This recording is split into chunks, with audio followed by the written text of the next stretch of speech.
Hello, and as always, welcome to the Tales to Inspire podcast. I'm your host, Krish Patel, and today we've got another incredible Tales to Inspire ambassador, one who's part of our very own team. Now, before we begin, I want to remind you that we've got lots going on at Tales to Inspire that you can be involved in. We have our workshops in workplaces, we have our workshops in schools, and we also have our podcast, our blog, and so much more. Just get in touch to find out how we can support you. Now, Monique Casey is one of our very own, like I just said. She's one of our employees and she's been with us for over 6 months now. Now, Monique came to us a little while ago, and when I interviewed her, it was incredible. I didn't know half about her story as to what she shares in this. I have to warn you, there are some trigger warnings as she does talk about suicide and some difficult mental health struggles. So just to give you a little warning there. I hope you enjoy this. It's really special and I think you're going to love it. Monique Casey, welcome to the Tales to Inspire podcast. Hi, thank you for having me. This is actually going to be a really unique podcast episode because Monique is one of our own, really, is a part of the Tales to Inspire family, works for us on many different things, and you've been with us for nearly 6 months now, right, Monique? Nearly, yeah. Basically, do you want to introduce yourself, Monique, who you are, where you're from, and we'll just take it from there. Hi, my name's Monique Casey. I'm from Bolton. I don't know what else to say. And I work for Tales to Inspire. I love it. All right, so Monique, we're going into this as people who don't know you. Let's go from the really beginning, Monique. Real beginning. Were you from Bolton? What's your family environment, your family background, and let's go from the start. Yeah. So I've always lived in Bolton, and I've been here my entire life. So it's kind of hometown. That's where I was brought up. It's kind of all I've ever known, really. Yeah, and I guess home life it wasn't really that easy. There was kind of a lot of struggles going on at home from a very early age. I guess from an outside view, everything kind of looked really good. My dad owned his own business and he was a landscaper, so he worked on people's gardens and he kind of renovated them. My mum was a stay-at-home mum, so she'd stay at home and she'd clean up and she'd look after the house and she'd look after me and my brother. She'd pick us up from school and whatnot. My brother, he was in high school and I was in primary school, so we had this perfect little family, and we had a dog as well, so we had a pet, and everything was fine from the outside. But I guess when behind closed doors everything was kind of the opposite. My dad was an alcoholic, and he was very, very, I guess, abusive towards family. He was really physically abusive towards my brother and my mum, which for some reason wasn't towards me, but towards my brother and my mum, he was very, very physically abusive, verbally. And so from a very young age, we were constantly I was growing with my mum and dad arguing all the time with my brother. My brother was getting into trouble a lot of the time. We constantly had people over, social workers and people like that. And at a young age, and by that I mean 4 years old, I didn't really understand what was going on. So yeah, home life was kind of tough. Yeah, so from a very young age, that was kind of difficult. Yeah, that was kind of childhood, really. What did you and your brother, but I can only speak to you really about this. How did you feel about your dad and the situation he was going through, and yeah, how did you feel personally about that? I guess personal feelings, it was kind of, there was a lot of guilt. It was kind of why is it happening to them and not to me?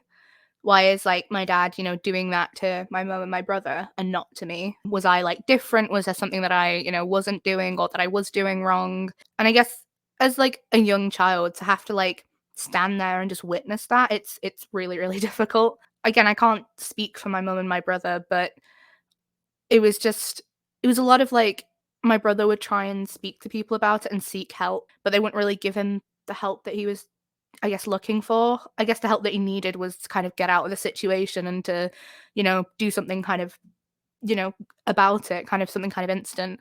But he'd just be like, oh, well, you can go and stay with a family member for a weekend, or you can, maybe if you do this at school or do this with friends. And it was never like helping the situation at hand. It was always just temporary solutions to a long-term problem. And as a child, Monique, did you have any dreams? Did you want to, I don't know, even just get out of the house in terms of get away from things? Like what did you even think about the future when things like I that were going guess on? I guess like as a child I was surprisingly optimistic. Like despite all this going on at home, I guess at the time I never really noticed anything wrong with it because it's all I'd grown up with. So I guess, I was kind of really optimistic. I'd go to school and I was like really happy, and I'd play with loads of kids at school and I'd have like loads of fun, and then I'd come home and do my homework. And, I thought like my life was like perfect, and I wanted to, when I was younger, I wanted to be a vet. When I grew up, I wanted to help loads of animals and be a veterinary nurse. That was kind of the dream. I love it. Oh, it's so amazing. And so such a young age to go through such trauma. Where does your journey go from there? Well, it kind of I guess a lot more problems kind of sneak in from there. When I got to like the end of primary school towards the beginning of high school, I started getting bullied quite a lot. A lot of other kids would kind of, I don't know why they picked on me specifically. I think I couldn't tell you, to be honest. I guess there's no specific reasons why bullies pick specific people. They just pick somebody that's, weaker than them, and they just go for them. And so, yeah, from a very, I guess, again, end of primary school to all the way through high school, I kind of got picked on a lot. And I kind of started developing a lot of anxieties about school. I'd start to like not want to go into school. School was something that I enjoyed a lot. And I started to like hate it. I started to not want to see people. I started to get scared to go into school, started to get worried about what people might say. That kind of like optimistic attitude slowly faded out. And I went from being this like really smiley, happy kid that would just, brush off any insult that they got, to somebody that one person would look at me the wrong way and I'd just start crying. And that's such a difficult circumstance to go through. It must have been such difficult. Did you talk to anyone about that? Did you, at the time, did you have a trusted friend you could share it with, or did you lock it all in? I think it was a mix of both, really. I had friends that I talked to, but there was nothing that really they could do about it. And whenever I told teachers, they would be like, okay, we'll speak to them, we'll have a word with them. And they spoke to people. And then obviously when teachers speak to people, then those people come back and like, oh, you're a snitch, you've told on us, why are you telling people? And it just makes the whole situation worse. So because of that backlash, I then started not telling people about it. And in terms of family, couldn't go to any family members, or it didn't? I mean, I remember telling my mum about it, and she came into school several times and would talk to the teachers. They'd have meetings and be like, this needs to stop. And they'll be like, yeah, I assure you we'll sort it. And nothing changed. I remember in early high school, I think there was like an outbreak in our year of like, I think it was head lice or something. I think it was head lice. And I think I'd caught it. And since then, up till literally year 11, everybody like just they literally call me like I was like the girl with nits, like that was me. And the thing is like they treated me like I had the plague. Like if I sat next to someone in class, they'd like scoot away from me. Like they wouldn't stand next to me in a line. Like if I was handing out books to people, they wouldn't want to touch it. They'd like, like tap at it with a ruler or something. And it just made me feel like so isolated, even though I caught head lice a couple times, like if that. Like every kid in high school does. Yeah, and the fact is that everyone else had it as well. Like, exactly. And I don't know why it was me that got picked on for that, but it was. So wow, and must be so difficult. I just want to be like, it makes you angry, right? Like, yeah, it makes you a little bit frustrated, but I guess I look at it now and I'm like, we were all just kids. We didn't know. Do you think there is something that can be done for those kind of things, like bullies doing that, or do we just say, it's just kids being kids? Like, I mean, I think that if you step in too much, then it's not really them learning anything. I think bullies have to learn their own way that it's not okay, and I think they have to come to their own realization that what they're doing and what they did isn't okay. I think that if an adult steps in and says, okay, this is not okay, stop doing it, then the likelihood is they're going to either, they're not going to apologize. They're not going to realize that what they did has actually affected someone in a negative way. They're just going to either stop it or make it worse. But I feel like if they come to that self-realization that even if it's, a couple weeks after or a couple years later, they look back on the situation and they go, oh, yeah, I think I might have really upset that person, then it's their own realization instead. And I think that's pretty important for them to have. When we, one of the reasons with Tales to Inspire that I think I kind of wanted to do what Tales to Inspire does is to bring in people with lived experience into schools, into education systems, so that bullies and other people could feel what it was like to be bullied. They may be bullying someone in that school at that time, but if they feel like you go in or someone goes and they share what happened, their feelings and how it made them feel and what it made them do, then it'll build empathy. It'll connect emotion to the situation. Same with homeless people, same with refugees, same with bringing these individuals in and just trying to connect them via emotion. And that's it's. I don't know. It's been really powerful. It's always a learning curve, but I think otherwise, you say don't bully. It's not good. It's from an adult until you've got the person with the lived experience. Yeah, until you can see the effect it actually has on people. I think I don't want to say a punch in the gut, but they need that face-to-face realization of what it can actually do to people, and that one offhand comment or 1 week of just saying something to someone can affect them for years down the line. I remember in high school, I also got picked on because I was quote unquote the fat girl, and people just pick anything to pick on people for, and at the time it didn't really bother me too much, but I left high school when I was 16 and I'm now 20, 4 years later, and I still feel incredibly self-conscious about myself because of those comments that I got in high school by people that I've not seen in 4 years. It affects people so much mentally, and bullies don't even realize it. They just think, oh, we'll just have a little fun, we'll just jab at them a little bit, but it causes so much mental turmoil. It's so unreal. Much, right? And when you're in that situation, you don't think there is another world for you. You feel like that's it. This is how life is going to be for the rest of life.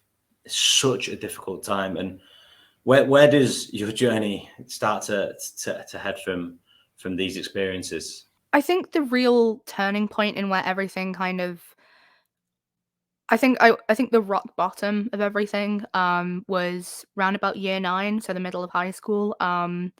It was over the summer, from year 8 to year 9, and it was on the last day of August. It was when my dad passed away.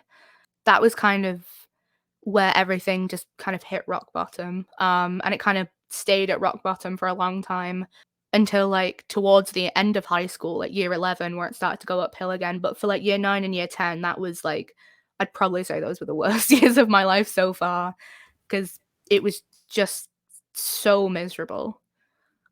Even so, your dad passed away. Was your dad and your mum, was it still a family unit when he passed away? Yeah, we were still living together, and it was a really complicated dynamic, because I guess he was somebody who would, he would drink every night, and he was, abusive, and he wasn't a pleasant person to be around. But at the same time, he'd work every single day. He'd bring the money into the house. He was still my dad.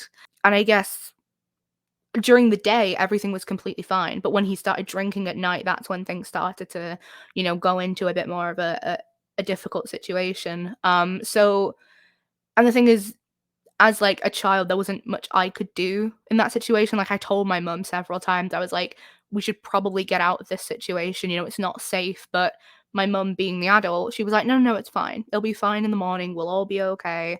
We'll just, forget it happened and move on. And that's kind of how it went until he passed away, that is. So. And was that because of alcohol? We can't really say specifically. He passed away from a heart attack, but they said that they had reason to believe it was because of the alcohol. So. And was he quite young as well? He was 45, yeah. Wow, so massive shock. Oh man. Oh, Monique, I'm sending big hugs to you right now, mate. Oh man. All right. So obviously you've hit rock bottom. Hmm. Do you have a cup? Like, how does your mum deal with it? How's your brother? Like, do you guys talk about these things, or is it just a thing that gets brushed under the carpet and you guys don't talk about it anymore and try and get on with life? Or It's kind of, we all dealt with it in different ways. My brother's way of dealing with it was just distracting himself. So he'd constantly be out with friends, he'd be staying at friends all the time. And my mum's way of dealing with it was just trying to like keep the routine that she had. So, she would like clean the house all the time like she used to. She had like a lot of friends come over to try and comfort her. And I guess I didn't really have a routine because I'd never experienced grief before. So I didn't really know what I was doing. And obviously there's not a right or wrong way to grief, but whenever I'd speak to people that I was close with, I'd like your family friends or family or anyone that I spoke to, all they'd say is you need to be strong for your mum. You need to be there for your mum. You need to be there to help her. You need to make sure that she's doing okay. And it was very much, I didn't really get my own time to grieve properly because I had to be strong for my mum. And my mum was always telling me, take your own time to grieve, take your own time. But when everybody else is saying you need to be strong for your mum, it's kind of, okay, well, she comes first and then my feelings come second. And that was kind of the way I got used to things being. but that isn't that weird? Isn't that really weird how we get Hmm. told that like you need to Yeah. be strong for your mum? Well, there's nothing weak about crying. There's nothing There's weak not. about grieving. Why do adults say that? I don't know. And obviously Uh, looking back on it now, like that was definitely not the best advice to give, but it's what happened at the time. And I think that because I kind of pushed everything aside to be strong for my mum, like a lot of that grief then is now resurfacing like a lot later, and like the effects of that grief are now surfacing a lot later. So a lot of my family who have already been through that grief, they have a much better time dealing with it, whereas I struggle a lot more with it, and I guess that's because I didn't deal with it properly. So, so your dad passes away, Monique. mhm, He's the main breadwinner in the family. mhm, Obviously, there's you, your brother, and your mum. mhm, Um, how does life? Obviously, you're year 9 and then going 10, 11, so you're going into your mhm, GCSE years, like, mhm.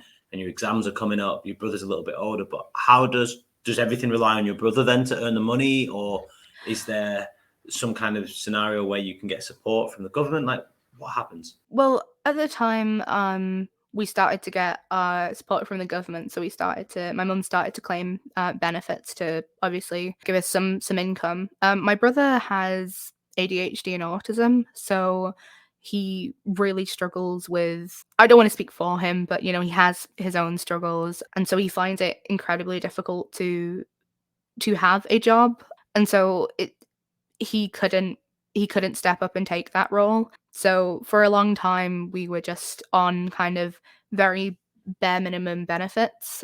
Yeah, I'd say the year after, like that whole year after my dad passed away was incredibly difficult financially. Yeah, it was definitely really tough. You are a carer for your mum, right? Mhm, yeah. Were you always a carer for your mum, or did that translate, or did that happen after your dad passed away?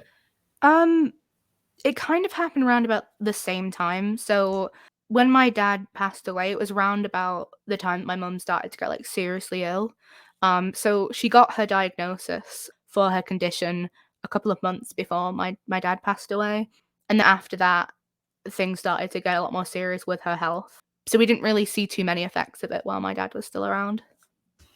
But then from there, your dad's just passed away, and Hmm. you now need to look after your mum. Yeah, Not just be strong for your mum. Now you need to look after your mum, yeah. Now I have to look and after her as well.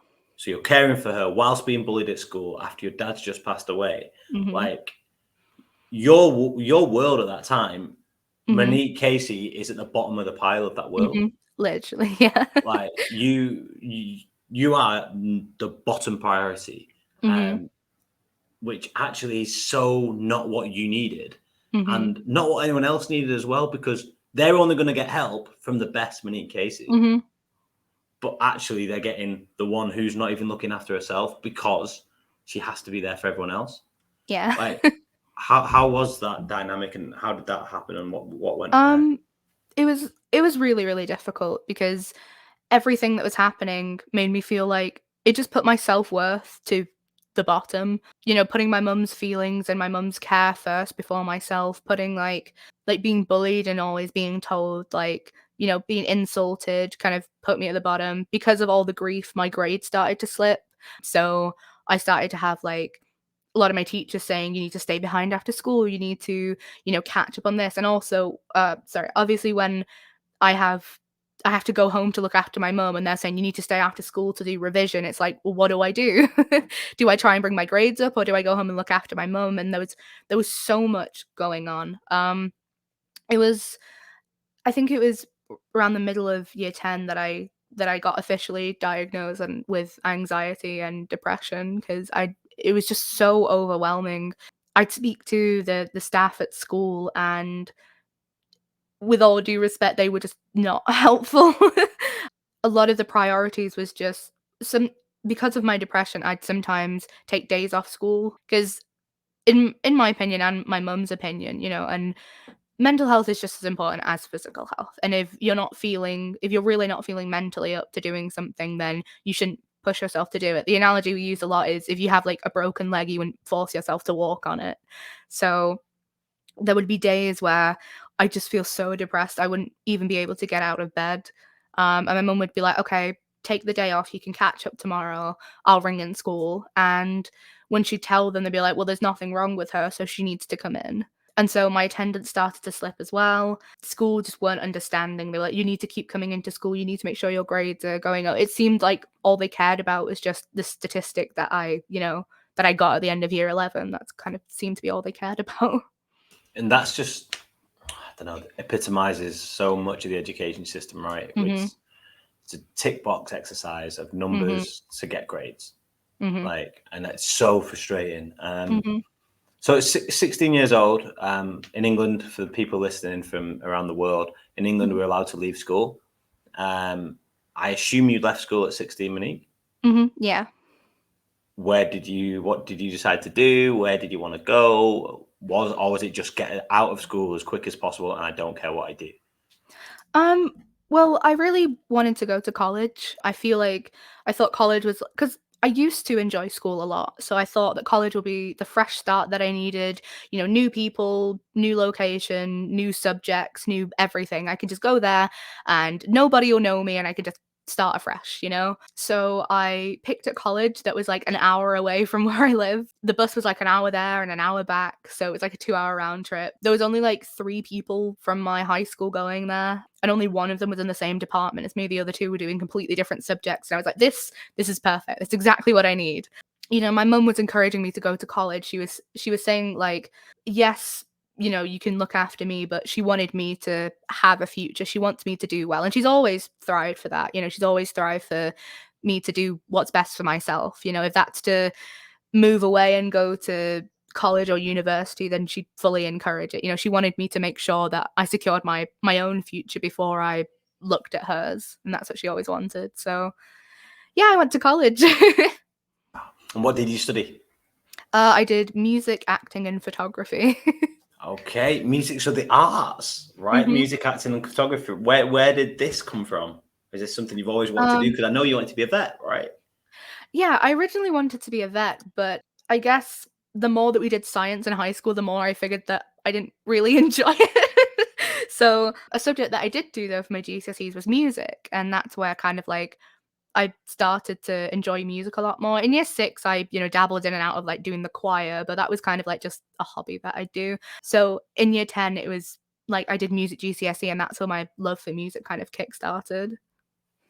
Okay. And college, was it similar to high school and primary school, or was There was differences, but there was similarities as well. So differences were positive. I made a group of new friends and, obviously they didn't know me prior, so they didn't know anything. And they were just amazing people. We all loved music and the arts, and it was just incredibly fun to have a group of new people, especially when in high school because I'd been picked on by the majority of people. I didn't really have many friends. So going to college and making like this big group of new friends that all we wanted to do was just play music together and act and perform was just amazing. It was just exactly what I wanted. I had really good teachers in all my subjects. They were just amazing and they were really supportive. It was just fun. For the first time in a long time, I was enjoying school, which was really nice to have back. So that's the good thing. Was there a negative towards college? There was a negative, unfortunately. The negative is that I guess the support system from from college, sorry, was just even worse than high school. So in college we had a counselor, but it was one counselor for every single student in the college, which was how many were in each year? I can't remember how many people were in each year, but it was like over 1,000 students with one counselor. So we sent a form off to the counselor and we could have a maximum of 6 weeks with this counselor, and then we'd have to go back on the waiting list again. And so I'd have my 6 weeks, we'd meet, and then I'd have to wait probably a couple more months until I got back on the waiting list properly, because there's a lot of students. There was no other mental health support, and because I was over 16, I couldn't go to CAMS anymore. I had to find, because with CAMS there was already that kind of support already put in place. Once I had my diagnosis, everything was already there. But as soon as you leave CAMS, you have to do everything yourself. And I was like, okay, I don't know what to do. Let me just go to college, because this is where my support system is. And they were just not helpful. There was this one woman in particular. She was the head of safeguarding, and she was really horrible. I remember once me and my mum had an argument, and I ended up like packing a bag and just going to stay with a friend for a couple days. And that week was just really difficult for me because I was kind of like breaking down. I was having a lot of difficulties. All these feelings of grief were starting to resurface in ways that I didn't really understand. And something that makes me kind of overwhelmed is not understanding my own feelings. Feeling something that you don't understand is scary. It's foreign. It's something that you're not used to, and it's kind of the fear of the unknown. It was really frightening. And when I'd go to my counselor and I'd open up and I'd tell her about it, obviously her job is that if somebody's not safe, to tell the safeguarding team. And because I wasn't staying at home, she was like, okay, well, we need to talk to the safeguarding team to make sure you're staying somewhere safe, that you're all okay. And when I spoke to the woman in safeguarding, she was just really horrible to me. She kind of blamed the whole situation on me. She said that it was kind of my fault, and she said that I shouldn't worry my mum and I should just go back home.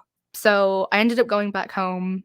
Things were still really bad. I'd come into college and every single lesson I'd just break down at the beginning of the lesson, just crying. I just couldn't focus. I couldn't do anything. I was having several panic attacks every single day when I hardly ever have panic attacks. It was really, really bad. And I didn't want to go speak to her about it anymore because she made me feel uncomfortable. So I went to a different teacher and I spoke to them. I think it was my music teacher.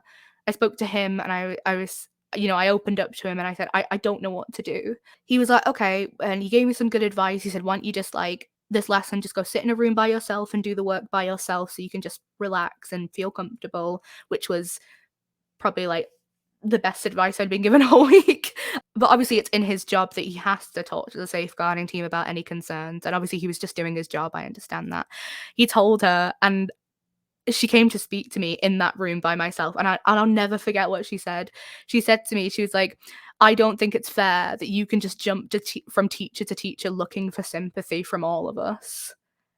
And I will never forget what she said because it ingrained so heavily in my brain. And she just kept going on at me. She just kept going on about how it's my fault, how I'm just looking for sympathy from teachers, how I need to just buckle my head down and get on with my work, that I'm being resistant, that I'm not trying, that I'm lazy. And it was just a horrible experience. Man, I don't know if you have, but I'll be reporting that person straight away. Like, that is, because it's not just you as well. It's like, if someone is in a safeguarding role for young people, their only job is to safeguard.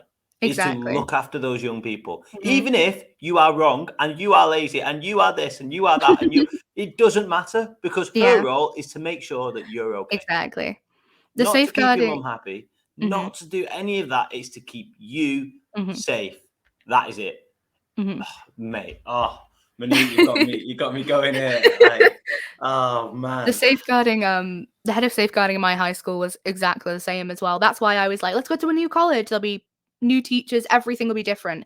And that was the only thing that was the same, was the support team and the safeguarding team just didn't help. And like I said, everything else was fine. I had an amazing group of friends. I was doing subjects that I was so passionate about. I was getting amazing grades in every single subject, you know? I was getting B's and A's in photography. I was getting distinction stars in drama. I was doing really well. But then the mental health support wasn't there. Um, and that's just as important as the academic help, especially when you have someone like myself who had mental health struggles and had to go home every day and look after my mum. When my friends would say, "Do you want to go out for the day?" I'd be like, "I can't, because I can't do that. I have to stay home and look after my mum. I can't have a social life. I can't enjoy myself." College was my getaway. It was my escape from home, from the situation at home. And and then when I had that going on at college, it was like, well, now I don't have a safe place. I don't have that. And that's where things get, if you don't have that space Mhm. which is for you, then I once again, I guess you internalize it and you start to Mhm. become overwhelmed, and well, the mental health struggles, you start to plummet Mhm. again, right? Mhm. 18 though happens, or Mhm. 17, 18, depending on when you're Mhm. born, but college stops Mhm. and you leave college and you have a degree or a qualification, and you get Mhm. the choice to go into work or to university. What did you decide? I chose to go to university, but things were difficult at the time because in my second year of college was when the pandemic hit. We got sent home from college one day in the middle of March, and that was my last day in college. I never went back. And so since March 2020, yeah, that's when I left college. And then from there, it was just a lot of confusion. We didn't know what we were doing. I'd already applied for uni. We had to do our applications by January, so my application was already sent off. Luckily, I got a conditional offer and two unconditional offers, so I was pretty much guaranteed a place in university. And I ended up going to the University of Central Lancaster. So yeah, that was good. Okay, and studying? Um, Originally I was studying crime scene investigation, I think. Again, it was really out there, but I wanted something new, something fresh, because over the pandemic I guess I'd lost that passion for the arts because the pandemic, we couldn't do anything. Yeah. So I thought, okay, I want something new now. We'll go to uni, we'll do something completely new. It was a beginner's course, so you didn't have to have done anything prior. And so I went and did that. And I was like, okay, we'll go and do this.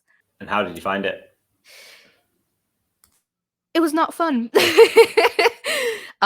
Especially during the pandemic when every single lesson was just on a Zoom call with a PowerPoint presentation. It was just not fun at all. And I thought it was the course that I didn't like. So I changed course. I was like, okay, well, I've already done music. I've tried crime scene investigation. What else do I like that I could possibly go into? Um, what do I still have passion for? And the one thing that I was still doing is playing games. And I was like, okay, that's what I need to do. So I looked at all the courses that involve like coding and games, and there was a games design course. And I was like, okay, well, I draw and I like playing games. This is it. This is exactly what I need to do. So I asked to swap courses and I ended up swapping. And I didn't enjoy that course either. And that's when it hit me that it wasn't the courses that I was doing that I didn't enjoy, it was university that I didn't enjoy. What It was was just it about university that didn't work? I think ever since the pandemic hit, I'd just been pushing and pushing to try and get back to that normal state that was in college, going in every day, having that routine of going to lessons and being with friends in lessons and having fun. I just missed that. I think I missed just learning with other people in that environment.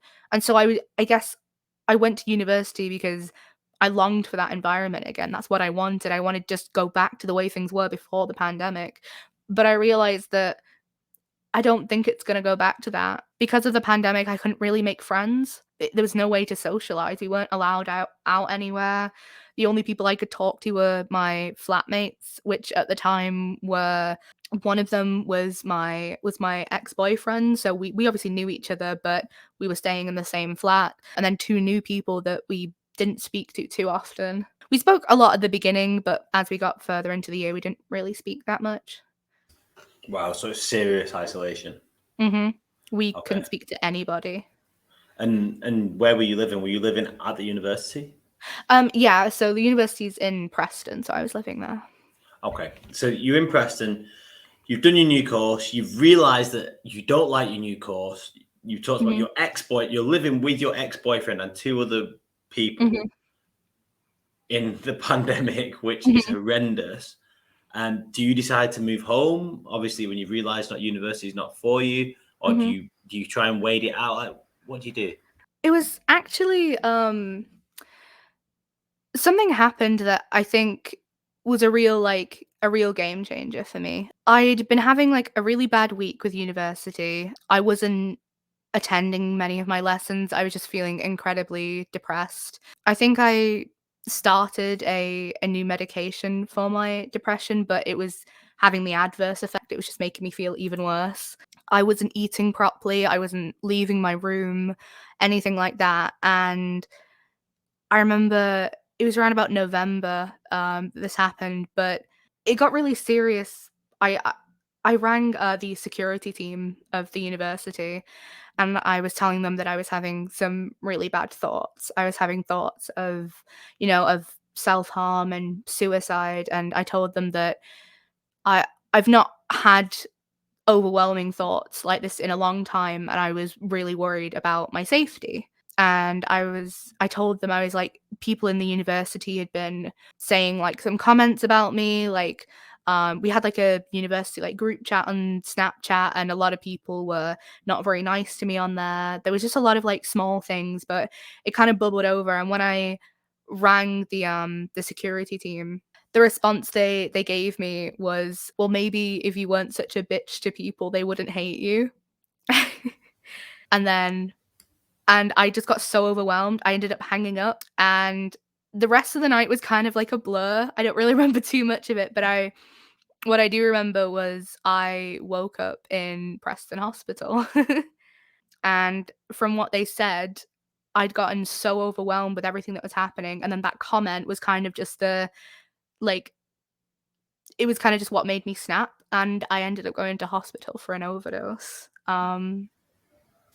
Yeah, so that night I tried to take my own life, and I think that's what really was the turning point, just being in the hospital. They said that I'm not allowed to leave for, like, 24 hours. They have to monitor me to make sure I was okay, and my because I didn't bring anything with me, I had my phone, but my phone had died, so I couldn't contact anyone. I didn't know Preston at all. I didn't know anybody there. And so I had 24 hours to just think by myself. Just 24 hours with myself and a really, really itchy blanket that they gave me. I just thought about a lot. I thought about everything. I thought that what's led me to this point? Why have I gotten here? I was a couple of years ago, I had a big group of friends and I was so happy in college, and now I hate everything about my life. What is it that's gotten me to this point? And I just realized that I just wasn't happy. There was nothing in my life that made me happy. I wasn't at home. I was in an environment that I didn't know. I was in a flat with people that I didn't really get along with. Me and my ex-boyfriend, we weren't really getting along too well. I wasn't enjoying my course. I felt self-conscious. I didn't have anything that I enjoyed. And I was just pushing myself through university to just get a degree at the end of it. Just because if I had this idea in my head that if I don't get a degree, I'm gonna fail in life. I'm not gonna be able to get anywhere. I'm just gonna end up working a part-time job in, I don't know, like a fast food restaurant, and I'm never gonna get anywhere. Not that there's anything wrong with working at a fast food restaurant, but that was like the idea that I had. I was like, I'm not gonna get anywhere. This is what I'm gonna do. I'm gonna be unhappy for the rest of my life. And it was from then that I realized the only person that's gonna be able to make me happy is me. That's it. I'm the only person that can make this change and switch things around. So I think those 24 hours were very, very valuable. So those 24 hours made you turn the direction of your life around from hmm literally 24 hours before, that's it, I'm done, hmm to kind of trying to figure out how you got to where you're at, hmm trying to piece together the journey to make you want to make that decision that you made hmm 24 hours beforehand. hmm And you said that you had the realization that the only person who's going to make you happy is you. hmm How did you then go about trying to make yourself happy?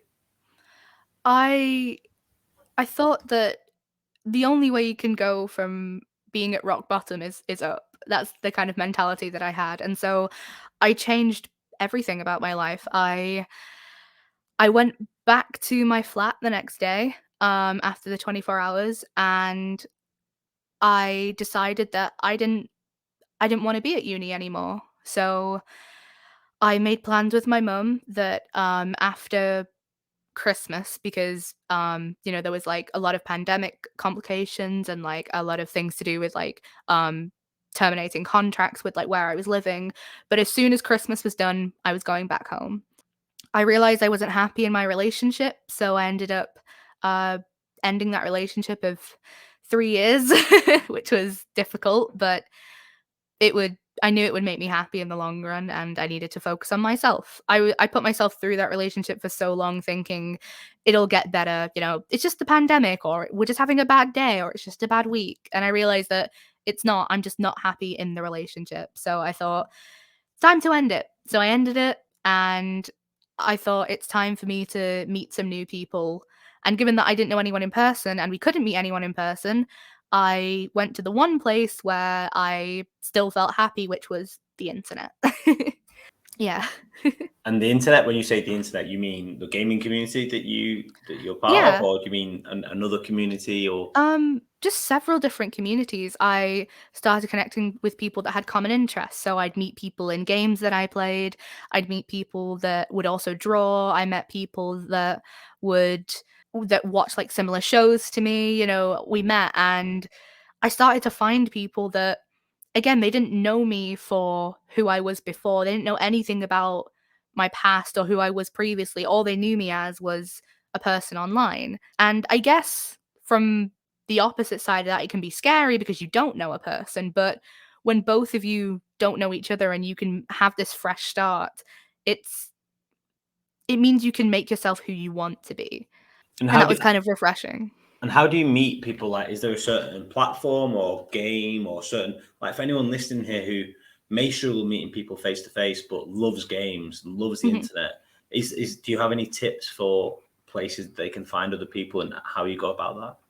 There's so many different places. There's online Facebook groups. That's where I started making friends. It was just joining Facebook groups for certain shows that we liked, and we'd connect, and then we'd start talking to each other, and we'd make group chats, and we just became friends that way.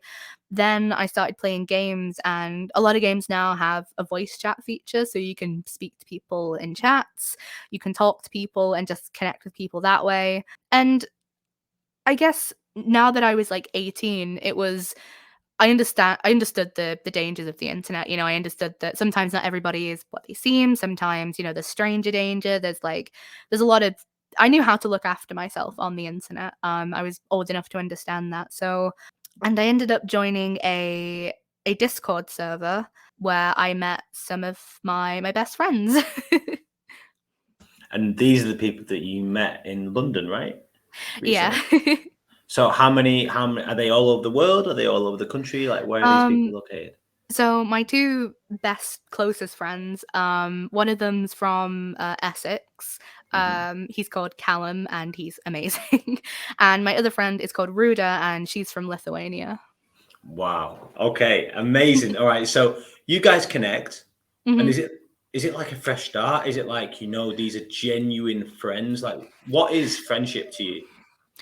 Friendship to me is just having that trust with somebody, having that bond with somebody where you can you can trust them with anything. And the thing is, because of the pandemic, I struggle a lot with face-to-face interaction in person. Even now, whenever I meet people face-to-face, I'm super awkward. So having the feature where I can talk to people over just a voice call where people don't have to see each other, you can just talk, it just takes that barrier down and I can truly be myself. When I first started making friends, I was super anxious. I'd be scared to join a call with somebody. I'd be scared to message somebody and ask if they wanted to play a game together. And now I'm the loudest person in the call. People are always telling me to shut up. I love it. They've opened the box now. You can't close it now. You can't go back now. I love it. All right. So Monique, you've got to this point, right? You work, I guess. Do you want to go into work? You're not at uni anymore. Everyone's always harping on about how you have to get a job, you have to earn money, you have to do all this. Do you get succumbed into that, and you have to how does that work? Yeah, so I realized that because of my mum's situation, my mum is a lot more ill now, and so caring responsibilities are kind of a lot more difficult because of mental health struggles, like my anxiety, and also having to stay home and look after my mum and my brother not being able to work because of his mental health difficulties. I realized I would I have to get a job. I realized that I'm the only one in the house that's able to get a job. And this time, it didn't feel like it was an obligation. It didn't feel like I had to do it just to look after my mum. I just felt like, I want to support my mum. I want to make things financially easier. I want her to have faith in me that, if I ever moved out anywhere, I've worked, I have experience and I'd be able to get myself a job. And it's difficult to get a job without experience. So I thought, okay, I need to get myself a job. So I went to the job center and I was speaking to my work coach and I'm like, what do I do? I don't know the first thing about this. For the past 2 years, I've been at home. What do I do? And she told me about this thing called the Kickstart Scheme, which I don't fully know too much about it, but she basically said that it was for people who, didn't really have any experience to get a job, get some experience while helping smaller businesses or companies. And she was like, okay, well, there's a couple of different jobs going. There's one in this retail store, there's one in this charity shop. And I was like, I think I need to do something like work from home because of my anxiety and because of looking after my mum. I think I have to do something working from home. I don't think I can mentally do anything where I have to interact with a lot of people or that I get so overwhelmed with just crowds of people. I don't think I can do that. So she said, "Well, okay, there's a job going at the moment. I'll book you in for an interview tomorrow, but there's 6 other people on, so you're probably not going to get it." And I was like, "Okay, well, I'll go for it anyway. I may as well, Talk about get your hopes up, right? I know, 6 other right? people you're probably not going to get. What a role model, man. She said, but she gave me the whole oh, but don't be disheartened if you don't get it. It's okay. It's your first interview. It's completely fine. And I was like, you know what? I've already taken so many leaps of faith, dropping out of uni, breaking up with my ex. What's another? So I thought, why not? Let's go for it. And yeah, lo and behold, I got the job. And now I'm working with Tales to Inspire. That's what the interview was for. And yeah. Well, at least you know the guy who was interviewing you knew nothing about what the role was or what he was doing. I remember Monique was asking so what's the role and these kind of things. I was like, well, you're actually, in my head, I was like, you're actually our first employee and I have no idea what I'm doing half the time. So I was like, well, it could be this, it could be that. It depends very much on what you want. But no, it's been, 5 and a bit months, and it's been, I guess there's been lots of ups and lots of downs, right? But what have you thought so far? I know I'm, quotation marks, your boss, but I do not think of this relationship as a boss at all. But yeah, what have you thought? And has it been something that you needed? That realizing that possibly there is work outside of a retail store? Yeah, it's been really, really helpful. Yeah, realizing that I can work and I can help and do work from an area where I'm comfortable, which is kind of from home. My mum's in the next room, so if she needs me, I can go and help her. It's just so much weight and pressure off my shoulders. I don't have to go work a 9 to 5. There is work available that I can do comfortably, and I can still get paid for it, especially when the environment around Tales to Inspire is so comfortable as well. It's not like you have to wake up at this time and do all of this, and you have to, work from 9 a.m. till 5 p.m. And, because I think something like that, something so strict, I don't think that would work for me. So yeah, I think this has definitely helped. It's also helped a lot with my confidence in a lot of other aspects. Like networking has been a lot easier. Having conversations with people about a lot of like work related things a lot easier. I remember when I first started, having calls with all the Tales to Inspire ambassadors was the most daunting thing I could have been asked to do. But now I can call any of them and I feel fully comfortable. So it's definitely helped in so many different aspects. I love it. And that was I wish I'd known that at the time, because I was like, Monique, right, one of your roles is to connect to all of the ambassadors between me and the ambassadors. Like, oh man, so that means you're gonna have to connect with them and speak to them. I was like, great. And now you just told me that was like one of the hardest things. All right, fair enough. But obviously, like, you've been editing the videos, the podcast that everyone's been listening to, including this one, and the YouTube videos and everything. Our social media has been kind of led by you, really. It's kind of all the Monique Casey show, doing all the editing and everything like that. And so yeah, from my point of view, I've absolutely loved it. I know it's 6 months for the job role from the Kickstart scheme, but I'm looking to figure things out. I don't really know what the hell I'm doing, but we'll figure it out. But we'll have to figure things out as always. And now you've got your own Tales to Inspire episode. You better edit it well, by the way. But I guess really it's the quick fire round that we should get into, if that's okay with you. Yeah. Right. So what's going to happen? I'm going to start a sentence. You already know this. You're going to finish your sentence. If you want to explain a little bit about it, you can. If you don't want to, you don't have to. You ready? Monique, life is about. Life's about making sure you're happy. Friends are. The most important thing. Friends are so, so important. My friends mean everything to me. I love my friends so much. Work should be. Work should be comfortable. I think that if you're not happy and comfortable in your work, then you won't be able to put all of your effort into it. And if you're doing something that you don't enjoy or that you're not passionate about, then you're not going to enjoy it. You're not going to be able to give your all into that. If I was to give my 15-year-old self some advice, I would say,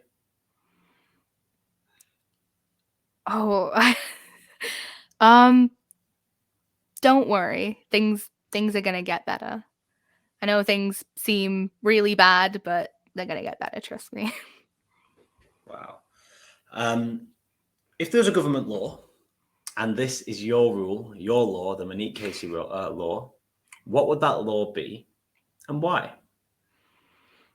I think that bullying in schools should be treated the same as... I think it should be treated a little bit more seriously. I think that bullying affects so many people way more than they think, and it's just kind of brushed under the rug. I think it's really important to highlight that. Okay, so I think were you going to go on the way to bullying should be treated like a criminal activity kind of thing? I think I was going to go something along the lines, yeah. I think that because yeah. Okay, no, I can see that, and I actually, one of our ambassadors has said something very similar, and I actually agree with them that we brush under the carpet, right? Like, we brush it under the carpet, but it affects people's lives forever. And it also tells these bullies that it's okay to do what's wrong. Yeah, no, I agree completely. Before we get to our final two questions that we ask every Tales to Inspire guest, Monique, I just want to say thank you. Thank you so much for being you, turning up, sharing your story, being part of this Tales to Inspire journey. I had no idea what I was doing when I employed you. I'm going to be completely honest. And I still have relatively little. idea. As you know, I can't micromanage. I'm not very good at it. So it's kind of like, Monique, here you go, figure it out, and then tell me how you've done it so I can do it. But I'm honestly so grateful. Your journey, you're 20 years old, the resilience, the fact that you've not given up, the fact that you've been through the rock bottom, you realize it, and you're still going forwards. And you're inspiring. You're inspiring so many others, and you're turning the ship of your family around. You know, your mum may be struggling, your dad, your brother may be struggling. Your dad's not here, but actually, it takes one person to turn a ship around, and you're doing it. You don't even need to say, and that could be you are doing it. Man, you're so inspiring. Get in there. This has been amazing. So thank you. If people want to reach out to you, Monique, or learn more about you, is there a way they can, or is it best to get in touch with Tales to Inspire and then? Is there a way? Probably best to get in touch with Tales to Inspire, to be honest. I don't think I have any socials that people could get in touch with. Okay, well, anyone listening and you've been encouraged, or you feel inspired, or you want to know more, or just reach out to Monique and have a chat, and I'm sure it'd be great for everyone involved. Reach out to us at talestoinspire.com, and I will happily forward you on to Monique. So my last two questions we ask every Tales to Inspire guest, Monique. Question number one: what is your definition of the word inspire? Inspire means, well, to me, passing on the lessons that you've learned onto somebody else so that they can teach that to somebody they meet. It's like a pass it forwards. Mm-hmm. I love that. Okay. No one's ever said that as well, I don't think either. And our final question is, Monique, if you're going to live the best, most fulfilled life, right? You get in your hundreds, and if the Queen's still around, as what should be like 180 or something at that time, you get your letter from the Queen, and you've lived your best, most fulfilled life. What is the proudest / most impact you want to have achieved during your lifetime? I think I want people to look at me and be like, oh, she looks happy. I want people to look at me and just see, a big smile on my face, and see me with my group of friends and my new boyfriend, which I'm very happy with, by the way. And just see all of us and just be like, you know what? She looks like she's happy. And that's all I want. Amazing. Monique, thank you so much for being on the Tales to Inspire podcast. Thank you for having me. It's been really good. How inspiring is Monique? Monique shares her truth. She is who she is, and she has turned the ship for herself and potentially for her family as well. Life can get so difficult. We don't need bullies or other people to tell us or judge who we are and what we do. Half the time, I don't know who I am. So how dare someone else judge who they think I am? We have to look in the mirror first. Everything starts with ourselves. You don't know what someone else is going through, so don't put a burden on them. Give them support. Happiness alongside others, not at the expense of others. Monique is one of the most inspiring people I've ever met. To go through what she's gone through and to stand up, sometimes there are no words. Thank you so much for listening. Please do let us know what you think of this incredible episode, an inspiring episode that Monique shared with us. Let us know and give us a review on any of the platforms that you've been listening to. And as always, thank you so much for supporting Tales to Inspire. A reminder that you can contribute towards Tales to Inspire via patreon.com/Tales to Inspire podcast. And as always, follow us on social media. Please have a wonderful week. Take care. And remember to never stop inspiring that person in the mirror.